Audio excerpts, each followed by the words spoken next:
इस वीडियो में हम HTML के टेबल टैग के बारे में बात करेंगे। आपने देखा होगा वेबसाइट्स पर टेबल्स बनी रहती है, टेबल के अंदर डेटा डाला रहता है, तो वो टेबल कैसे बनती है HTML की हेल्प से। तो मैं आपको बता दूं, HTML की हेल्प से हम वेबसाइट या वेब पेज पर किसी भी तरह की कोई भी टेबल क्रिएट कर सकते हैं, जिसके लिए हमें HTML टेबल टैग की फैसिलिटी देता है। टेबल टैग एक ऐसा टैग होता है जिसकी हेल्प से हम हमारी वेबसाइट या फिर वेब पेज पर किसी भी तरह की कोई भी टेबल आसानी से क्रिएट कर सकते हैं। मैं आपको दिखा देती हूँ table tag in HTML। Table tag is use to create table in web page. इसका यूज सिर्फ और सिर्फ वेब पेज पर टेबल क्रिएट करने के लिए किया जाता है, जिसकी हेल्प से हम हमारे किसी भी डेटा को एक स्टैटिकल टेबल के रूप में दिखा सकते हैं। नॉर्मल भी हम डेटा दिखा सकते हैं, इसमें कोई भी प्रॉब्लम नहीं है। बट क्या होता है कि टेबल के थ्रू यदि हम किसी भी तरह की कोई भी डेटा को शो कर रहे हैं तो वो डेटा बहुत ही अच्छी तरीके से हमें समझ में आता है। तो अब देखते हैं टेबल टैग के अंदर हम ऐसे कौन से टैग का यूज करते हैं जिसकी हेल्प से हम टेबल बना पाते हैं। तो सबसे पहला होता है TR, ब्रैकेट ओपन TR। ये जो होता है पेयर टैग होता है, मतलब अगर खुल रहा है तो बंद भी होना है इसको। तो TR का फुल फॉर्म होता है टेबल रो। जब भी आपको एक नई रो क्रिएट करनी होती है तो हम TR टैग की हेल्प से क्रिएट करते हैं। इसके बाद TH, यदि आपको टेबल में किसी भी तरह की कोई भी हेडिंग देनी है, जिसे हम टेबल हेड बोलते हैं, टेबल हेडिंग देने के लिए आप TH टैग का यूज कर सकते हो।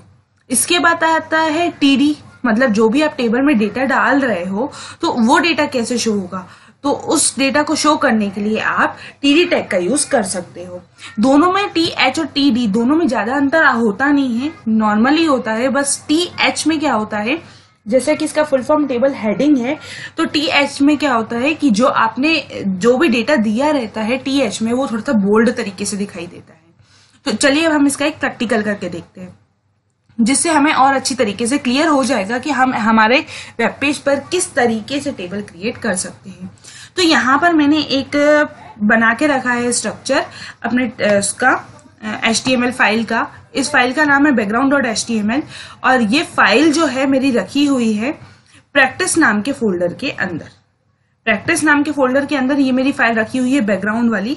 उस पर हम उसमें एडिट कर देते हैं। ये फाइल ऑलरेडी सेव्ड है, बस मुझे इसमें एडिट करना है और उसे सेव करना है। तो सबसे पहले मैं यहाँ पे नीचे मुझे ओपन करना होगा टेबल। जैसे ही टेबल ओपन होगा, साथ में टेबल को क्लोज करना भी हमारे लिए बहुत ज्यादा जरूरी है। टेबल ओपन और क्लोज करने के बाद यहाँ पे आ जाएगा TR। सबसे पहले आप क्या बनाओगे, रो बनाओगे। जब तक आप रो नहीं बनाओगे तो रो के अंदर आप डेटा नहीं डाल सकते हो। TR के अंदर मैंने बताया था आपको ये पेयर टैग है, तो यदि ये खुलेगा तो बंद भी होगा, तो हमने वही काम किया। इसके बाद TH मतलब टेबल हेड। हेडिंग में मैंने दिया नेम, तो मैं इसी को ही कॉपी पेस्ट कर देती हूँ। ये हमने करा सिलेक्ट, कॉपी, हम इसमें 3 ही हेडिंग डाल रहे हैं, नेम, एज और नीचे हम दे देते हैं सैलरी।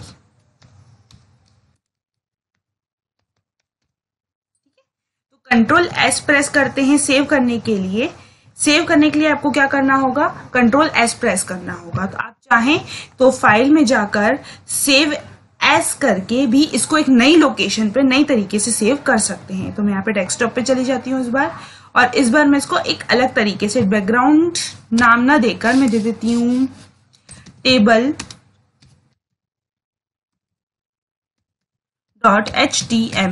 ये दिया मैंने table.html, और ये हमने कहाँ पर कर रहे हैं, हम हमारे डेस्कटॉप पर ही नॉर्मल कर रहे हैं। सेव। अब मैं आपको दिखा देती हूँ, यहाँ पर टेबल ही आ गया। इस पर डबल क्लिक करते हैं तो ब्राउजर ओपन हो जाएगा जिसमें टेबल बनी हुई शो होनी चाहिए। नेम ए सैलरी उसके हेडिंग्स हैं। तो आप देख पा रहे हैं टेबल तो बनी है, बट वो टेबल की तरह लग नहीं रही। वो क्यों नहीं लग रही, वो भी आपको 2 मिनट में क्लियर हो जाएगा। तो अगेन हम आते हैं हमारी कोडिंग पर। कोडिंग के बाद यहाँ पर एक रो बनने के बाद एक रो और क्रिएट करते हैं कुछ इस तरीके से। टेबल रो, एक और रो क्रिएट कर ली। तो अब हम TD का यूज करेंगे, मतलब हमें डेटा डालना है, क्योंकि हेडिंग तो हम दे चुके हैं। तो मैंने डाला विशाल, एक और TD लिया, इसमें डाला मैंने 25, इसकी एज डाल दी, और इसके बाद एक और TD ले लेते हैं अपन, मैंने 25,000 इसकी सैलरी डाल दी, कुछ इस तरीके से। अब मैं इसको करती हूँ कंट्रोल S फॉर सेव। यहाँ पे फाइल में चले जाइए और कर दीजिए सेव। अब मिनिमाइज कर दीजिए। अब यहाँ पर आके करते हैं हम इसे रिफ्रेश। आ गया। अभी भी आप सोच रहे होंगे टेबल टेबल की तरह लग नहीं रही है, वो क्यों नहीं लग रही है, अभी 2 मिनट में और क्लियर हो जाएगा। तो इसी तरीके से मैं 1-2 रो और बना देती हूँ। उसको करते हैं कॉपी पेस्ट कुछ इस तरीके से। यहाँ पे हम डाल देते हैं अर्जुन 24 और इसकी सैलरी कर देते हैं 24,000। इसका हम नाम डाल देते हैं विकास और इसकी सैलरी डाल देते हैं हम 26 और 26,000 इसकी सैलरी। अगेन हम करते हैं फाइल में जाके इसे सेव और यहाँ आकर हम करते हैं इसे रिफ्रेश। आ गया। तो अब हम चाहते हैं टेबल टेबल की तरह लगे, मतलब उसका मेन मोटिव क्या रहता है, रो एंड कॉलम्स होने चाहिए। तो उस तरीके से शो करने के लिए आपको थोड़ा सा ऊपर आना होगा। यहाँ पर आपको टेबल के अंदर देना होगा बॉर्डर। जितनी मोटी बॉर्डर देने जा रहा हूँ 1 2 3 4 5 जितना भी आप, मैं 3 का दे देती हूँ। कंट्रोल S फिर से सेव करने के लिए चाहते हैं कंट्रोल S और मिनिमाइज करते हैं और फिर इसे करते हैं रिफ्रेश। आ गई बॉर्डर। अब बॉर्डर आ गई है, ठीक है। अब बॉर्डर के अलावा हम इसका बैकग्राउंड कलर भी बदल सकते हैं। कैसे? यहाँ पे दे देते हैं बीजी कलर, मैंने दिया पिंक, दे देते हैं पिंक।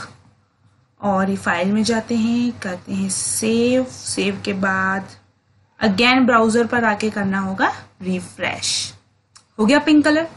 अब next thing is that cell spacing और सेल पैडिंग। ये दोनों ही अलग अलग चीजें होती हैं पर कुछ कुछ हद तक सेम भी होती हैं। सबसे पहले हम सेल स्पेसिंग दिखा देते हैं। कितने का देते हैं सेल स्पेसिंग? 5 का देते हैं और फिर करते हैं फाइल में जाके सेव और यहां पर आके करते हैं रिफ्रेश। सेल स्पेसिंग क्या लगा, क्या हुआ, मैं बता देती हूँ। ये जो सेल है और ये जो सेल है, इन दोनों सेल के बीच का ये वाला स्पेस कहलाता है सेल स्पेसिंग। ये सेल इन दोनों के बीच का स्पेस, ये सेल इन दोनों के बीच का स्पेस कहलाता है सेल स्पेसिंग। तो चलिए अब मैं थोड़ा सा और इसको बढ़ा के दिखा देती हूँ। सेल स्पेसिंग हम कर देते हैं 7, फिर करते हैं फाइल में जाके सेव और फिर जाके करते हैं हम रिफ्रेश। बढ़ गया। तो ये जो स्पेस कहलाता है वो कहलाता है सेल स्पेसिंग। अब मैं सेल स्पेसिंग के बाद यहां पे डाल देती हूं सेल पैडिंग।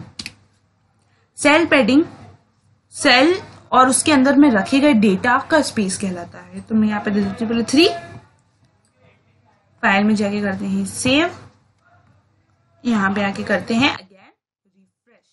अब देखिए आपने जो ये टेक्स्ट लिख रखा है, इस टेक्स्ट और इस बॉर्डर के बीच का स्पेस कहलाता है सेल पैडिंग। कुछ इस तरीके से। अब मैं बढ़ा के दिखा देती हूँ आपको।